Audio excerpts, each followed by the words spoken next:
Express way पर बस चला रहे ड्राइवर अरविंद ने देखा कि एक महिला पैसेंजर की तबीयत अचानक बहुत ज्यादा बिगड़ रही है और उसे देखकर साफ लग रहा था कि डिलीवरी का वक्त नजदीक है। कुछ पैसेंजर्स चिल्लाने लगे कि बस मत रोको, हमें देर हो रही है, हमारी मीटिंग छूट जाएगी। मगर अरविंद ने किसी की भी नहीं सुनी। उसने रास्ता बदला और बस सीधी अस्पताल के इमरजेंसी गेट तक ले गया। बाद में कई पैसेंजर्स ने कंपनी में शिकायत कर दी। जब कंपनी का मालिक सेठ दिलीप मौके पर पहुंचा तो सबको हैरानी हुई जब उसने अरविंद को डांटने की बजाय गले लगा लिया, क्योंकि जिस महिला की जान अरविंद ने बचाई थी वो कोई और नहीं बल्कि खुद सेठ दिलीप की। उस रात मौसम भी जैसे दुश्मन बना बैठा था। आसमान से पानी ऐसे गिर रहा था मानो सब कुछ बहा ले जाएगा। एक्सप्रेस वे पर दूर तक कुछ दिखाई नहीं दे रहा था। तेज हवा के झोंके बस को दाएं बाएं हिला रहे थे, लेकिन अरविंद के हाथ स्टीयरिंग पर बिल्कुल जमे हुए थे। वो उस वक्त सिर्फ बस नहीं चला रहा था बल्कि अपनी जिंदगी की सबसे बड़ी लड़ाई लड़ रहा था।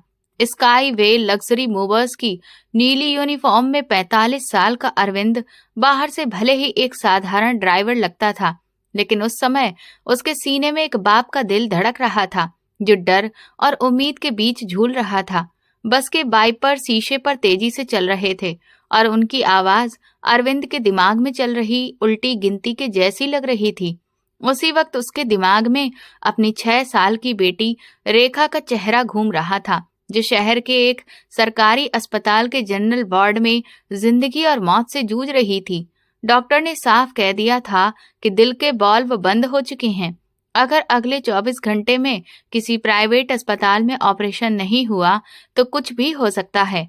ऑपरेशन के लिए लाखों रुपए चाहिए थे और अरविंद की जेब में उस वक्त सिर्फ 1500 रुपए थे। बाकी उसके पास सिर्फ भगवान से की गई प्रार्थनाएं थीं। उसकी सारी उम्मीद उसी ट्रिप पर टिकी हुई थी। कंपनी का नया नियम था कि जो ड्राइवर साल में लगातार 100 ट्रिप बिना किसी शिकायत, बिना देरी और बिना रूट बदले पूरी करेगा, उसे बेस्ट ड्राइवर के नाम पर लाखों रुपए का इनाम मिलेगा। आज अरविंद की 99 ट्रिप थी और मंजिल बस कुछ ही घंटों की दूरी पर थी। उसे पता था कि अगर आज वो वक्त पर टर्मिनल पहुंच गया तो सुबह होते ही उसके हाथ में चेक होगा और दोपहर तक उसकी बेटी रेखा ऑपरेशन थिएटर में होगी। इसी उम्मीद ने उसकी आंखों से नींद छीन रखी थी, लेकिन साथ ही कंपनी के सख्त नियमों का डर भी उसके दिमाग में हथौड़े की तरह बज रहा था। स्काई वे ट्रेवल्स का मालिक सेठ दिलीप नियमों से ज्यादा मुनाफे को मानने वाला इंसान था। उसके लिए आदेश ही कानून था।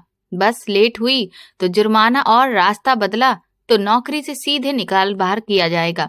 अरविंद जानता था कि इस कंपनी में ड्राइवर की कीमत बस स्टीयरिंग के कवर के जितनी ही है। जब चाहा बदल दिया। बस के अंदर का माहौल बाहर के तूफान से बिल्कुल अलग था। एसी की ठंडी हवा ने बस को जैसे चलता फिरता फ्रीजर बना दिया था। करीब 50 मुसाफिर थे, ज्यादातर वो लोग जिनके लिए बारिश, तूफान और परेशानी बस कांच के बाहर का नजारा होती है। कोई सो रहा था, कोई महंगे मोबाइल में डूबा हुआ था, तो कोई धीमी आवाज में बातें कर रहा था। अरविंद ने शीशे में पीछे झांक कर देखा। आगे वाली सीट पर सेठ विवेक बैठा था, जिसकी तोंद सीट बेल्ट से बाहर निकलने को बेताब थी। वो इतनी रात गए भी फोन पर किसी बिजनेस डील पर बहस कर रहा था और बोल रहा था कि माल वक्त पर पहुंचना चाहिए, चाहे तूफान आए या कुछ भी हो, मेरा कमीशन नहीं रुकना चाहिए। उसके शब्द अरविंद के कानों में चुभ गए। एक तरफ एक बाप अपनी बेटी की जान के लिए वक्त से लड़ रहा था और दूसरी तरफ किसी को सिर्फ सीमेंट की बोरियों की चिंता थी। सेठ विवेक के पीछे 2 कॉलेज के लड़के बैठे थे, हेडफोन लगाए किसी मजेदार वीडियो पर हंस रहे थे। उनकी बेफिक्र हंसी अरविंद के दिल को और भारी कर रही थी। वो नहीं जानते थे कि जिस बस में वो सफर कर रहे हैं उसका ड्राइवर अंदर से कितना टूटा हुआ है। तभी जोर से बिजली कड़की और एक पल के लिए पूरा आसमान चमक उठा। उस रोशनी ने अरविंद को बीते वक्त में पहुंचा दिया। बारिश उसे हमेशा उदास कर देती थी, क्योंकि बारिश के साथ जुड़ी थी उसकी जिंदगी की सबसे दर्दनाक याद। उसका दिमाग 5 साल पीछे चला गया। वो रात भी ऐसी ही थी, अंधेरी और पानी से भरी हुई। उसकी पत्नी संगीता को अचानक तेज दर्द उठा था। तब वो बहुत गरीब था, उसके पास पक्की नौकरी भी नहीं थी। वो संगीता को एक पुराने टपकते रिक्शे में डालकर सरकारी अस्पताल ले जा रहा था। रिक्शे की छत से पानी टपक रहा था और संगीता दर्द से करा रही थी। रास्ते में बारिश की वजह से सड़क पर पानी भरा हुआ था और रिक्शा अचानक बंद हो गया। अरविंद कीचड़ में उतरकर उसे धक्का लगाने लगा। उसके कपड़े, जूते सब कुछ गारे में सने हुए थे। वो चीख चीख कर लोगों से मदद मांग रहा था, लेकिन पास से गुजरती बड़ी बड़ी गाड़ियों में से किसी ने भी शीशा नीचे नहीं किया, कहीं उनकी चमचमाती गाड़ी पर पानी के छींटे न पड़ जाएं, भले ही बाहर कोई मर ही क्यों न रहा हो। अरविंद आज भी अपनी पत्नी संगीता की वह आखिरी नजर नहीं भूल पाया था। कांपते होठों से उसने बस इतना कहा था, अरविंद, रेखा का ख्याल रखना। और फिर उसका हाथ अरविंद की हथेली में ठंडा पड़ गया था। वो सड़क किनारे कीचड़ में बैठ गया था। अपनी मरी हुई पत्नी को गोद में लिए आसमान की तरफ देखकर फूट फूट कर रोया था, मगर बारिश का शोर उसके रोने की आवाज को निगल गया था। उसी रात उसने कसम खाई थी कि वो अपनी बेटी रेखा को कभी कुछ भी नहीं होने देगा, चाहे उसे अपनी जान ही क्यों न बेचनी पड़े। आज 5 साल बाद किस्मत खुद को दोहरा रही थी। वही बारिश, वही सड़क और वही बेबसी। फर्क बस इतना था कि आज वो रिक्शा नहीं चला रहा था, बल्कि करोड़ों की बस चला रहा था। और इस बार मरने वाली उसकी पत्नी नहीं, बल्कि उसकी बेटी थी, जो अस्पताल में उसका इंतजार कर रही थी। अरविंद ने सिर झटक कर खुद को वर्तमान में वापस लाया। बीते दिनों की यादों ने उसकी आंखें नम कर दी थी। उसने आस्तीन से आंखें पोंछी और सड़क पर ध्यान लगाने की कोशिश की।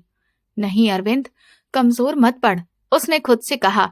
बस कुछ ही घंटे और फिर रेखा का ऑपरेशन होगा और वो फिर से हंसेगी, खेलेगी, तुझे खूब सारी बातें करेगी।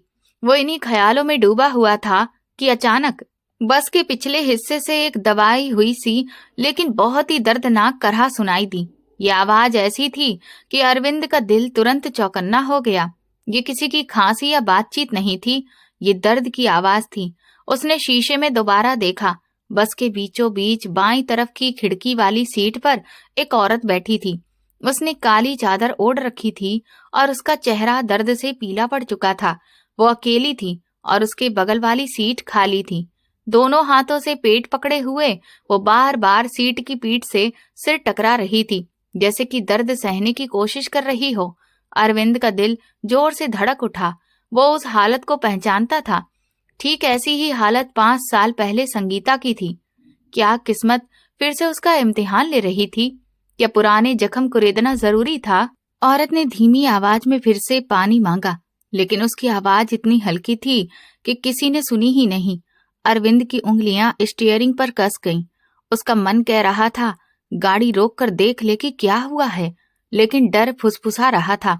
गाड़ी मत रोक, देर हो जाएगी, बोनस कट जाएगा, अगर लेट हुआ तो रेखा मर जाएगी। ये भयानक लड़ाई थी, मन और मजबूरी के बीच। 1 मिनट तक वो बस चलाता रहा, जैसे खुद से लड़ रहा हो। तभी उस औरत की एक तेज चीख निकली, जिसने बस के सन्नाटे को चीर दिया। हे भगवान, बचा लो! इस चीख में इतना दर्द था कि सोए हुए मुसाफिर चौंक कर उठ बैठे। नौजवानों ने हेडफोन उतार दिए। सेठ विवेक ने फोन कान से हटाया। सबकी नजरें उस अकेली औरत पर टिक गईं। क्या हुआ मैडम, चिल्ला क्यों रही हो? सेठ विवेक ने झुंझलाकर पूछा, जैसे उसकी जरूरी कॉल खराब हो गई हो। औरत जवाब देने की हालत में नहीं थी। वो दर्द से दोहरी हो रही थी। पसीना उसके माथे से बहकर गालों पर गिर रहा था। 2 सीट पीछे बैठी एक अधेड़ उम्र की औरत हिम्मत करके आगे आई। जैसे ही उसने हालत देखी, उसका चेहरा उड़ गया।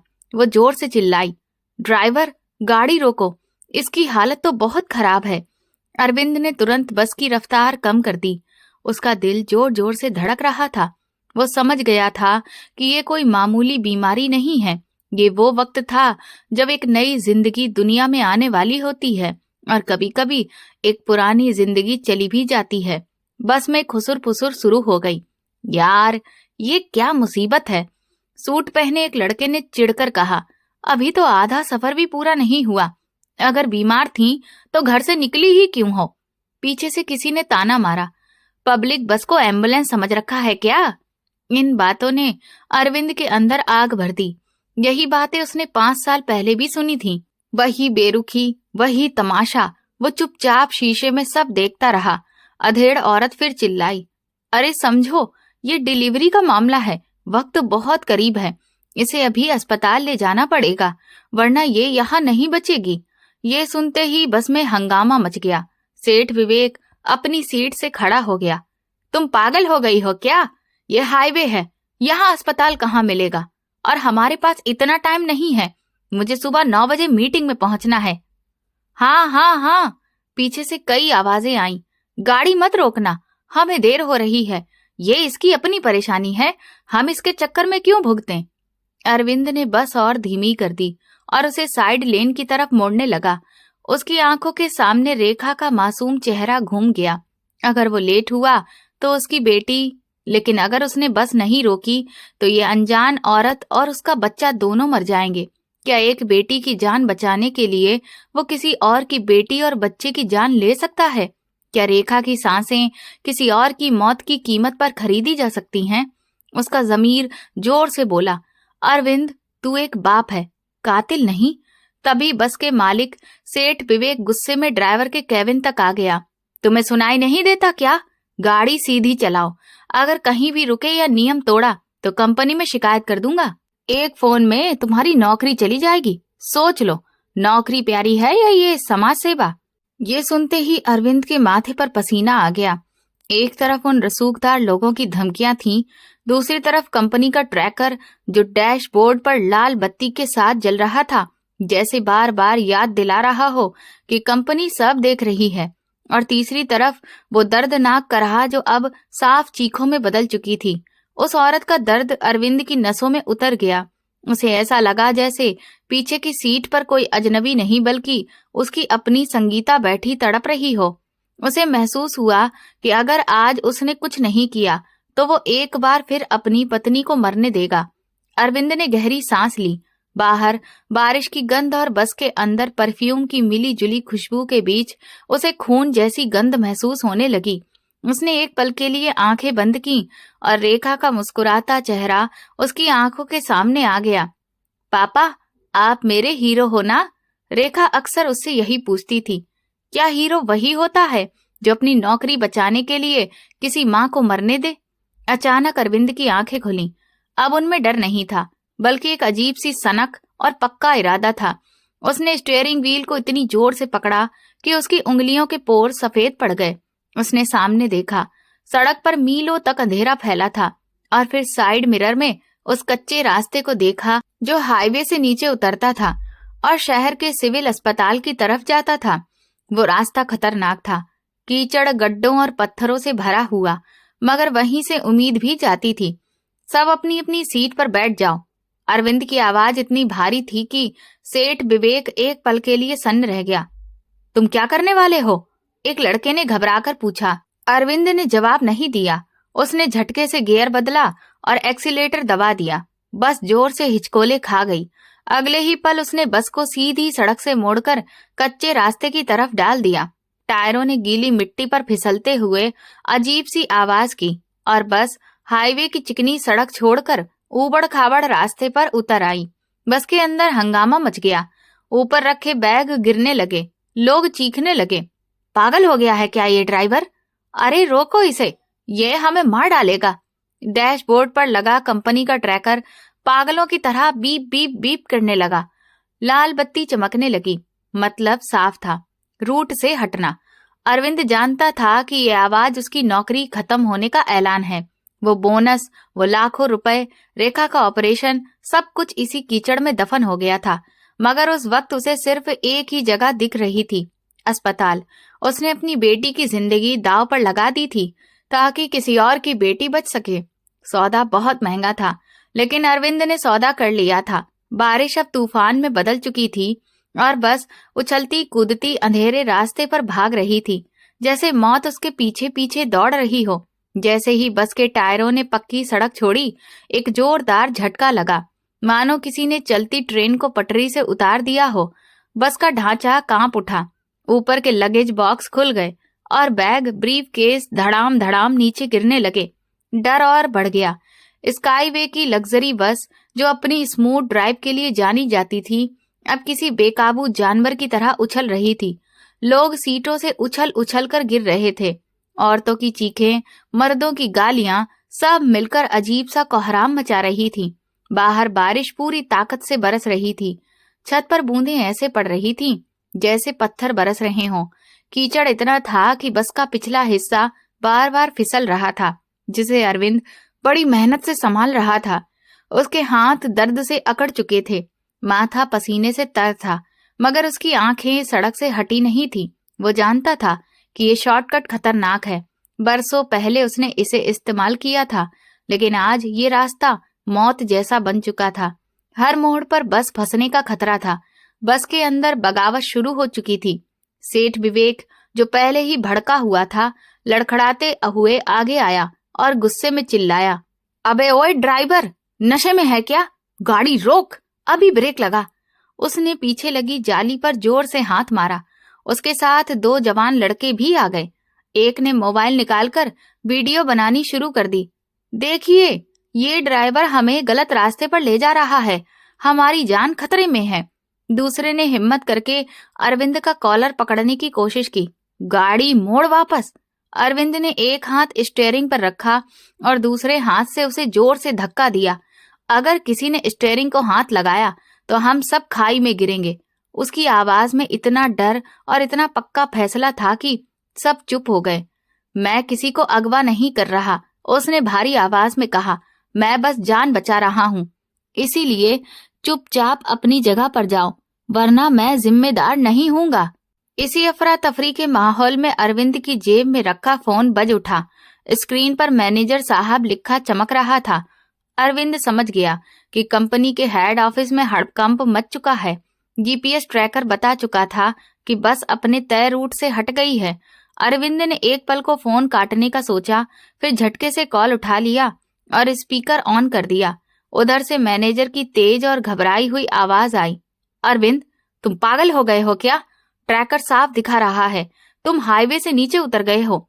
तुरंत वापस मुड़ो, तुम्हें पता है इसका अंजाम क्या होगा? कंपनी की पॉलिसी। अरविंद ने बीच में ही बात काट दी। मैनेजर साहब, पॉलिसी जाए भाड़ में, बस में एक औरत मर रही है, मैं उसे अस्पताल ले जा रहा हूँ। मैनेजर और सख्त हो गया, ये हमारी प्रॉब्लम नहीं है। तुम एम्बुलेंस नहीं चला रहे हो, कमर्शियल बस चला रहे हो। अगर बस खराब हुई या लेट हुए तो 2 लाख रुपए फिर भूल जाओ। कंपनी तुम्हें ब्लैकलिस्ट कर देगी और बस चोरी का केस भी ठोक दिया जाएगा। इसीलिए तुरंत वापस मुड़ो, ये मेरा ऑर्डर है। बस में बैठे मुसाफिरों ने जब ये सुना तो उन्हें और हिम्मत मिल गई। देखा, तुम्हारा मैनेजर भी कह रहा है, सेठ विवेक चिल्लाया। वापस मुड़ो वरना बुरा अंजाम भुगतना पड़ेगा। अरविंद ने एक पल के लिए फोन को देखा। वो जानता था कि मैनेजर झूठ नहीं बोल रहा। ये सिर्फ धमकी नहीं थी, यह उसके पूरे करियर की मौत का फरमान था। उसकी आंखों के सामने रेखा का चेहरा घूम गया। 2 लाख रुपए, उसकी बेटी की जिंदगी। अगर वो अभी वापस मुड़ जाए तो शायद नौकरी बच जाए, शायद सब ठीक हो जाए, शायद रेखा बच जाए। मन में डर और लालच ने सिर उठाया। तभी पीछे से उस अधेड़ उम्र की औरत की कांपती हुई आवाज आई जो मरीज के पास बैठी थी। बेटा जल्दी करो, इसकी सांस बहुत तेज चल रही है, बच्चा शायद पेट में ही। वाक्य अधूरा रह गया, लेकिन अरविंद का कलेजा फट गया। नहीं, उसने खुद से कहा, रेखा का बाप कमजोर हो सकता है, लेकिन अरविंद ड्राइवर कातिल नहीं है। उसने फोन उठाया और चिल्लाकर बोला, मैनेजर साहब, अपनी नौकरी अपनी जेब में रखो। इस वक्त मैं इंसान हूँ, नौकर नहीं। ये कहकर उसने फोन डैशबोर्ड पर दे मारा। स्क्रीन चकनाचूर हो गई और नेटवर्क खत्म हो गया। बस एक गहरे गड्ढे में उतरी और उछलकर बाहर निकली। चारों तरफ कीचड़ ही कीचड़ था। बस फिसलते हुए सड़क किनारे भरे पानी की तरफ जाने लगी। अरविंद ने पूरे दम से स्टीयरिंग घुमाया।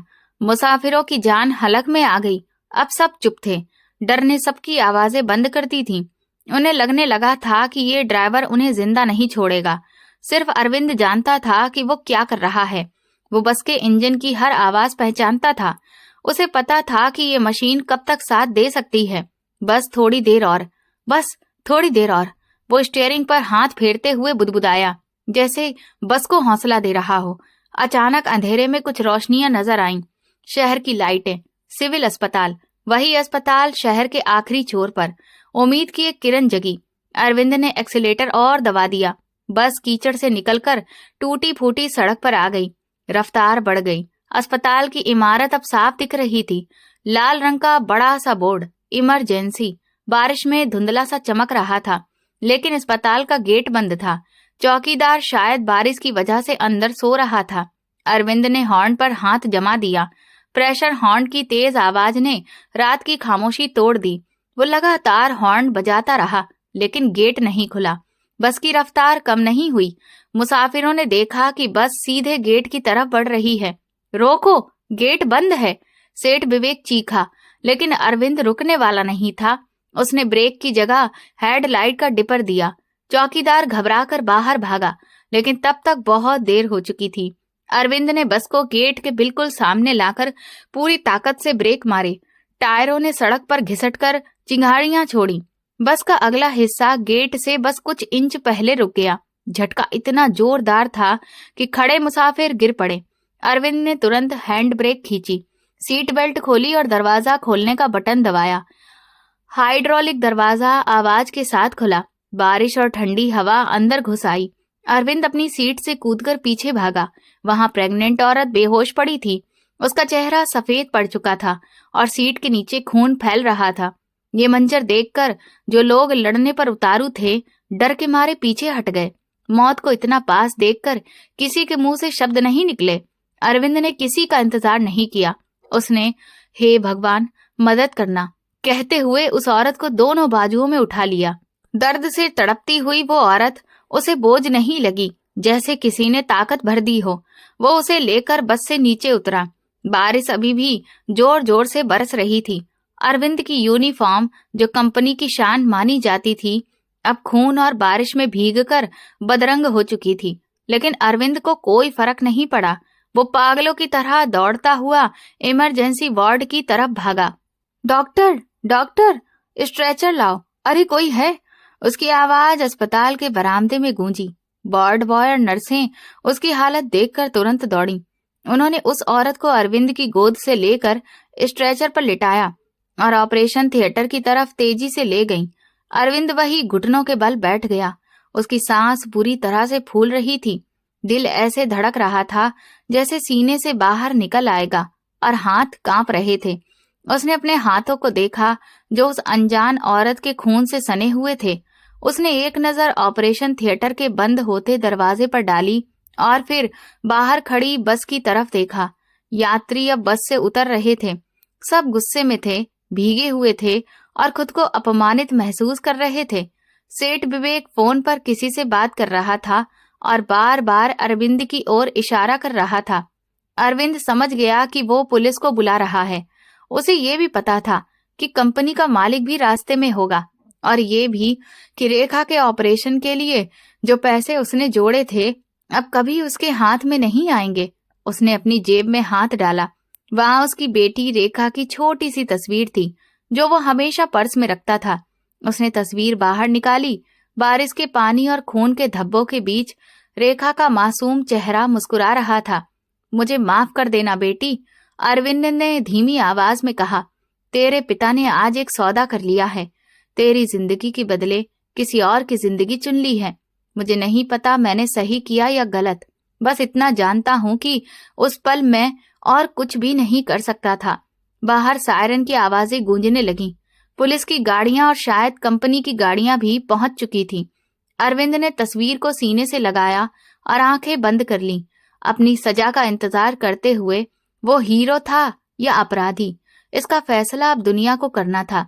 लेकिन उसके मन में एक अजीब सा सुकून था, ऐसा सुकून जो शायद इंसान होने की सबसे बड़ी पहचान है।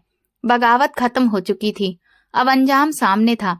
अस्पताल के बरामदे में फिनाइल की तेज गंध और बारिश से भरी नम हवा आपस में घुली हुई थी, लेकिन अरविंद की नाक में अभी भी अपनी ही बस के टायरों के जलने की बदबू और उस अनजान औरत के खून की गंध अटकी हुई थी। वो इमरजेंसी वार्ड के बाहर लगी ठंडी स्टील की बेंच पर सिर झुकाए किसी अपराधी की तरह बैठा था। उसके गीले कपड़े शरीर से चिपके हुए थे और ठंड हड्डियों तक उतर रही थी, मगर ये कपकपी ठंड से ज्यादा उस डर की वजह से थी जो सामने खड़ी भीड़ की आंखों में साफ दिख रहा था। वो फिल्मों वाला हीरो नहीं बना था, बल्कि तमाशा बन चुका था।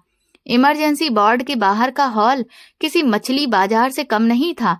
जो यात्री कुछ देर पहले मौत के डर से सहमे हुए थे, अब अपने हक के नाम पर शेर बने खड़े थे। वे अरविंद को घेर कर खड़े थे और उनकी जुबानें तेज धार वाले चाकू की तरह चल रही थीं। सेठ विवेक, जो उस भीड़ का खुद ही नेता बन बैठा था, सबसे ज्यादा शोर मचा रहा था।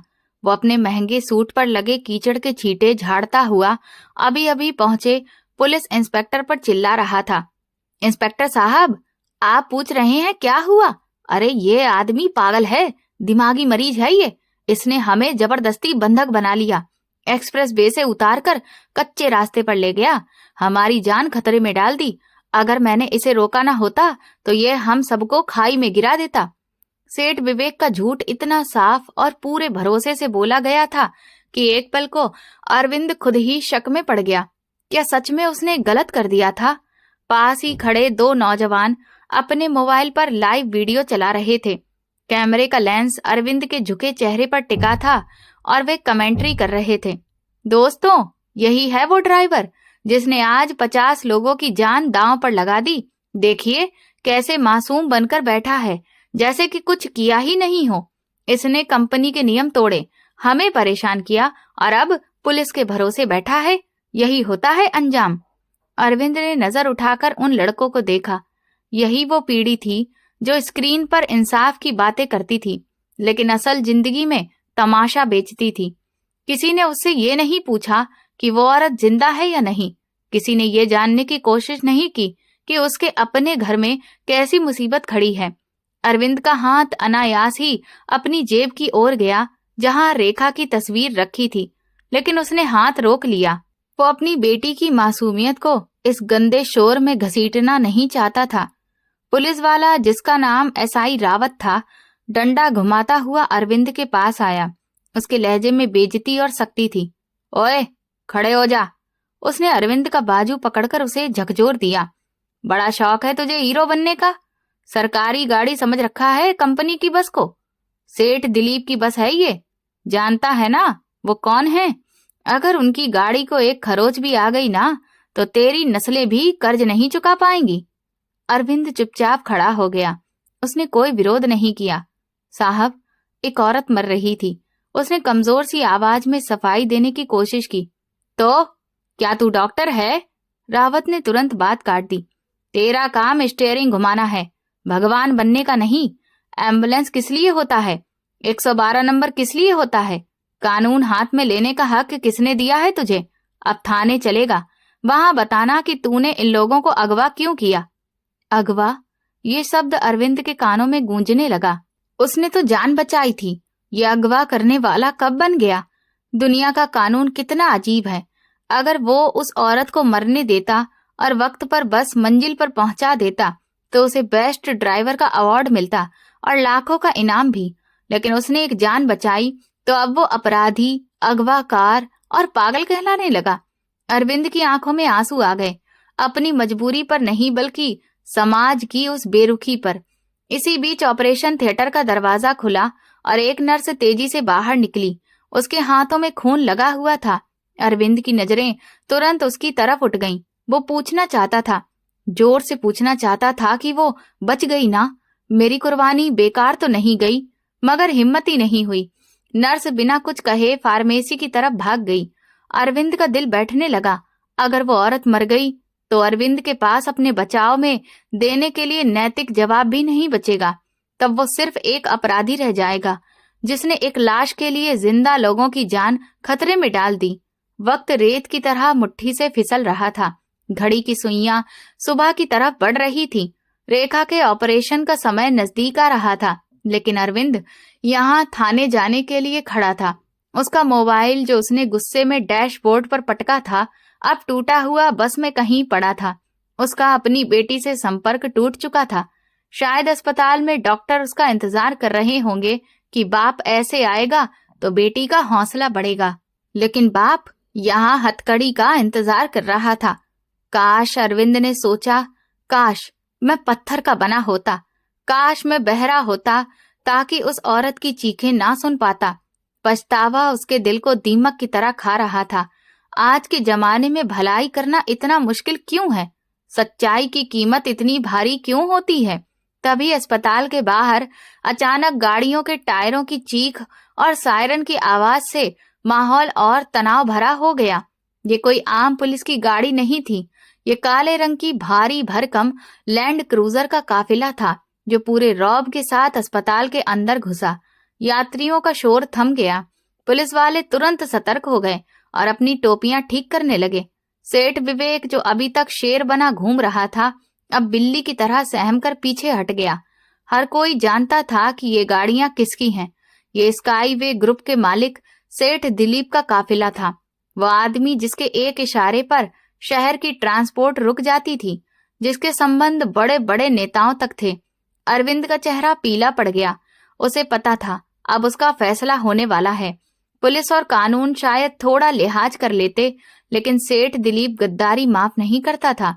गाड़ियों के दरवाजे खुले और गार्ड्स ने मोर्चा संभाल लिया। सबसे पहले कंपनी का मैनेजर बाहर निकला, वही आदमी जिसने फोन पर अरविंद को धमकाया था। वो तेजी से आगे बढ़ा और पिछली गाड़ी का दरवाजा खोल दिया। वहां से सेठ दिलीप बाहर उतरे। 60 साल के दिलीप का रौब ऐसा था कि जैसे हवा भी उनसे पूछकर चल रही हो।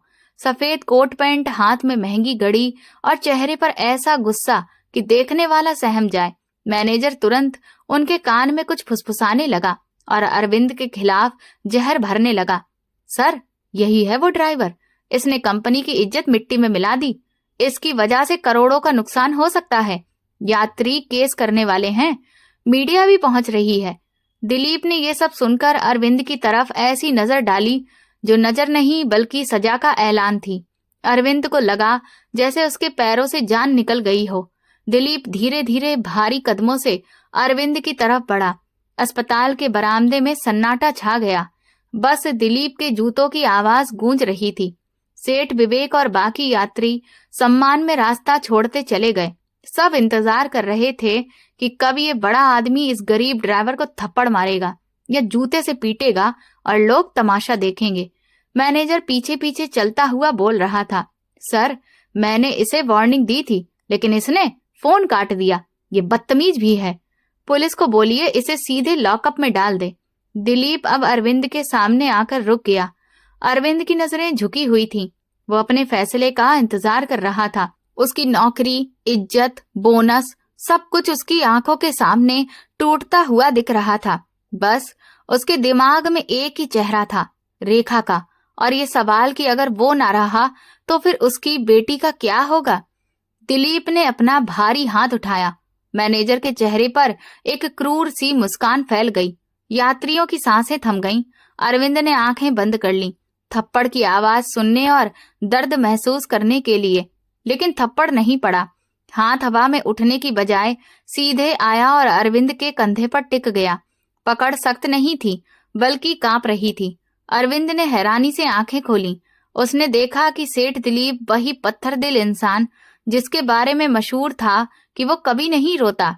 उसकी आंखों से आंसू लगातार बह रहे थे। दिलीप का पूरा शरीर कांप रहा था। वो कुछ कहना चाहता था, लेकिन आवाज गले में अटक गई। वहां मौजूद हर कोई सन्न रह गया। मैनेजर की मुस्कान गायब हो चुकी थी। पुलिस वाले एक दूसरे का मुंह देखने लगे। ये सब क्या हो रहा था? किसी को समझ में नहीं आ रहा था। अरविंद खुद भी नहीं जान पा रहा था कि ये गुस्से की चरम सीमा है या कुछ और। फिर दिलीप ने वो किया जिसकी कोई कल्पना भी नहीं कर सकता था। वो आगे बढ़ा और अरविंद को, उस मैले कुचैले खून से सने हुए ड्राइवर को अपने सीने से लगा लिया, इतनी जोर से जैसे कोई डूबता हुआ आदमी किसी सहारे को पकड़ ले। दिलीप फूट फूट कर रो पड़ा। उसके आंसू अरविंद के कंधे को भिगो रहे थे। तुमने दिलीप की आवाज सिसकियों में टूट रही थी। तुमने उसे बचा लिया। तुमने मेरी दुनिया बचा ली।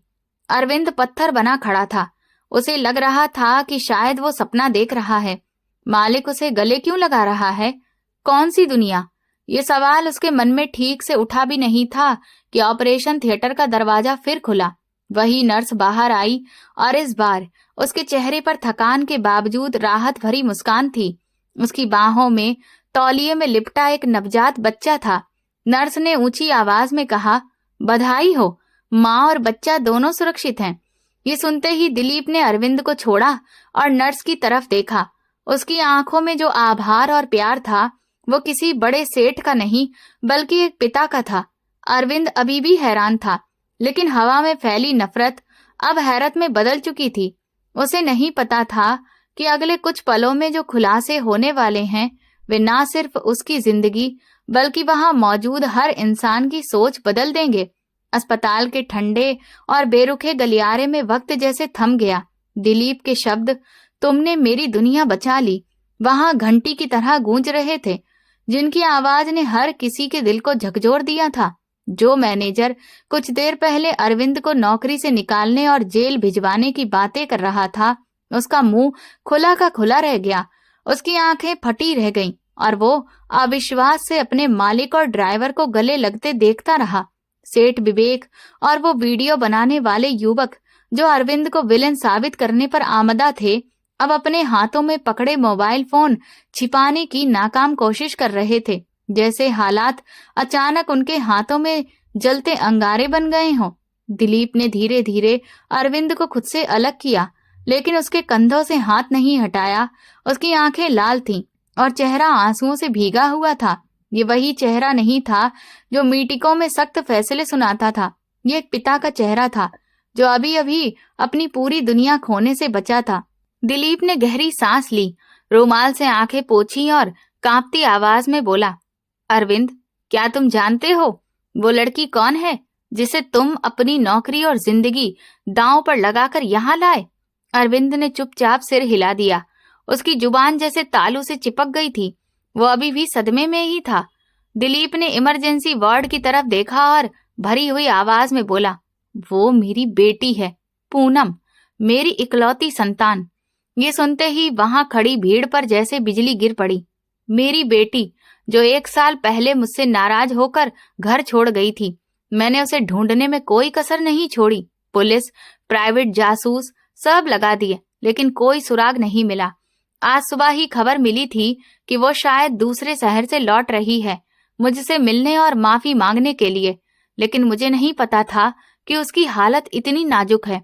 वो चुपचाप सफर कर रही थी, आम यात्रियों की तरह, ताकि कोई उसे पहचान न ले और मुझे खबर ना कर दे।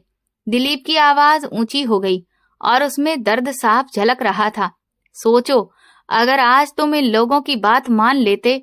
उसने तिरस्कार से विवेक और बाकी यात्रियों की तरफ इशारा किया। अगर तुम ट्रैकर और कंपनी के डर से गाड़ी ना मोड़ते तो मेरी बेटी और मेरा नाती आज इस तूफानी रात में किसी सड़क किनारे दम तोड़ देते। मेरी दौलत, मेरी ताकत, मेरा पूरा कारोबार सब बेकार हो जाता। मेरी नस्ल खत्म हो जाती।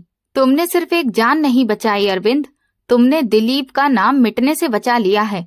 दिलीप के इन शब्दों ने मुसाफिरों को जैसे जमीन में गाड़ दिया। ऐसी गहरी शर्मिंदगी वहां फैल गई कि किसी में नजर उठाने की हिम्मत नहीं रही। सेठ विवेक, जो करोड़ों की डील के लिए एक एक मिनट बचा रहा था, अब उसे अपनी सारी दौलत अरविंद के जूतों की धूल के बराबर लग रही थी। जो नौजवान अरविंद को पागल कह रहे थे, अब उन्हें खुद को दुनिया का सबसे जाहिल और घटिया इंसान महसूस हो रहा था। मैनेजर आगे बढ़ा और हकलाते हुए बोला, सर, हमें नहीं पता था, हम तो बस कंपनी के रूल्स फॉलो कर रहे थे। दिलीप ने हाथ के इशारे से उसे चुप करा दिया। उसकी आंखों में अब शुक्रिया नहीं बल्कि ठंडा सा गुस्सा था। रूल्स? कौन से रूल्स? क्या कंपनी का रूल ये है कि किसी इंसान को मरने के लिए छोड़ दिया जाए? तुम मुझे फोन करके कह रहे थे कि इस ड्राइवर ने कंपनी की साख खराब कर दी। अरे बेवकूफों, इसने तो आज हमारी ट्रैवल कंपनी की इज्जत उस मुकाम पर पहुंचा दी है जो करोड़ों की मार्केटिंग भी नहीं कर सकती थी। इसने साबित कर दिया कि हमारी बसों में सफर करने वाले सिर्फ टिकट वाले लोग नहीं हैं, बल्कि इंसान हैं और उनकी जान हमारी जिम्मेदारी है। अरविंद अभी भी चुप था, लेकिन उसकी आंखों से आंसू बह रहे थे। खुशी के नहीं बल्कि एक अजीब से एहसास के, राहत और दर्द के मिले जुले। उसे यकीन नहीं हो रहा था कि भगवान ने उसे इतनी बड़ी परीक्षा से निकालकर आज उसके सिर पर हाथ रख दिया है। दिलीप ने अरविंद का हाथ अपने हाथ में लिया और नरमी से पूछा, अरविंद, तुम रो क्यों रहे हो? आज तो खुशी का दिन है, मांगो, क्या चाहिए तुम्हें? आज दिलीप के खजाने तुम्हारे लिए खुले हैं। तुमने मुझे वो दिया है जो कोई भी पैसा नहीं खरीद सकता। अरविंद ने कांपते होंठों से अपनी जेब से रेखा की वही खून से सनी और बारिश में भीगी तस्वीर निकाली और दिलीप के सामने रख दी। साहब, मुझे पैसा नहीं चाहिए, मुझे इनाम नहीं चाहिए, बस मेरी बेटी। उसका गला भर गया। मेरी रेखा सरकारी अस्पताल में जिंदगी और मौत से लड़ रही है साहब। उसके दिल का बल्ब बंद है। डॉक्टर ने कहा था 2 लाख रुपए लाओगे तभी ऑपरेशन होगा। मैं उसी बोनस के लिए बस तेज चला रहा था, लेकिन जब उस औरत की चीख सुनी तो मुझे अपनी रेखा याद आ गई। मैंने सोचा अगर मैंने उस औरत को मरने दिया तो भगवान मेरी बेटी को कभी ठीक नहीं करेंगे। मैंने सौदा किया था साहब, अपनी बेटी की जिंदगी का किसी अनजान बेटी की जिंदगी से। ये कहते कहते अरविंद फूट फूट कर रो पड़ा। उसकी बात सुनकर वहां मौजूद हर पत्थर दिल इंसान पिघल गया। दिलीप के चेहरे पर गहरा दर्द उतर आया। उसने तस्वीर को देखा, फिर अरविंद को दोबारा गले लगा लिया और बोला, तुमने कोई सौदा नहीं किया मेरे भाई, तुमने तो भगवान के साथ लेन देन किया है और भगवान के साथ की गई कमाई में कभी घाटा नहीं होता। दिलीप ने वहीं खड़े खड़े मैनेजर को हुक्म दिया, अभी इसी वक्त शहर के सबसे अच्छे हार्ट सर्जन को फोन करो। रेखा को सरकारी अस्पताल से निकालकर सबसे अच्छे प्राइवेट अस्पताल के वीआईपी वार्ड में शिफ्ट किया जाए।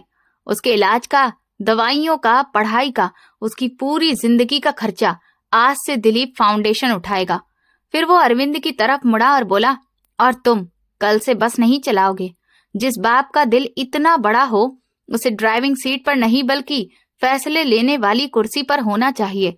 तुम कल से हमारे पूरे ट्रांसपोर्ट डिपार्टमेंट के मैनेजर हो, ताकि तुम बाकी ड्राइवरों को भी ये सिखा सको कि इंसानियत का रास्ता रोड मैप से ज्यादा जरूरी होता है।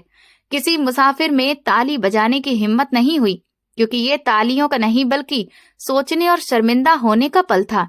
सेठ विवेक धीरे से आगे आया, अरविंद के कंधे पर हाथ रखा और बस इतना कहा, मुझे माफ कर देना भाई, मैं पैसे गिनने में इतना उलझ गया था कि इंसान होना भूल गया। बारिश अब थम चुकी थी, बादल हट रहे थे और पूरब से सुबह की पहली किरण निकल रही थी। अरविंद ने आसमान की तरफ देखा। उसे लगा जैसे वो रोशनी सीधी रेखा के कमरे तक पहुंच रही है। उसका दिल अब हल्का था, सुकून से भरा हुआ। उसने समझ लिया था कि दुनिया चाहे कितनी भी मतलब की क्यों ना हो जाए, जब इंसान दिल की आवाज सुन लेता है तो ऊपर वाला खुद रास्ते बना देता है। जब पूनम को होश आया और उसने अपने सामने अपने मसीहा यानी कि अरविंद को देखा तो वो आंसू भरी आंखों से हाथ जोड़कर उसे शुक्रिया कहने लगी। उसने कहा कि आप मेरे लिए भगवान के समान हैं। अगर आप मेरे दर्द को ना समझते तो शायद आज मैं और मेरा बच्चा जिंदा नहीं होते। अरविंद उस वक्त इतना भावुक था कि कुछ कह ना सका, बस अपनी उस बहन के सर को सहलाते हुए उसे आशीर्वाद देकर वार्ड से बाहर आ गया।